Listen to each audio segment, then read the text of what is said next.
Our elders said, Ngwana yo o sa leleng o swela mo tharing. A child who doesn't cry dies in the thari.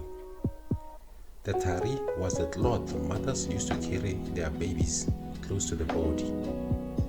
If the child stayed silent, the mother might not know there was pain, hunger, or sickness. The child could die right there in silence. We are the same.